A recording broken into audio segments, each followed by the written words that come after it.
ada dah sikit-sikit. Duh, 1,500 hilang macam tu. Benda dah rugi 1,500. Mana tu ambil gambar esok dapat 3,000 kan?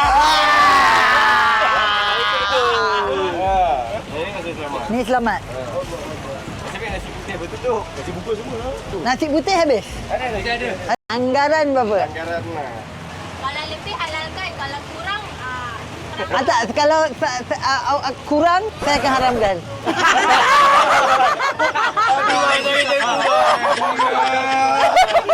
Bungkus semua. Lepas tu bang, lepas bungkus semua, kira abang akan kemas barang terus balik kan? Kira abang punya bisnes dah settle lah untuk hari ni. Bagi kat saya, lepas tu kemas-kemas balik.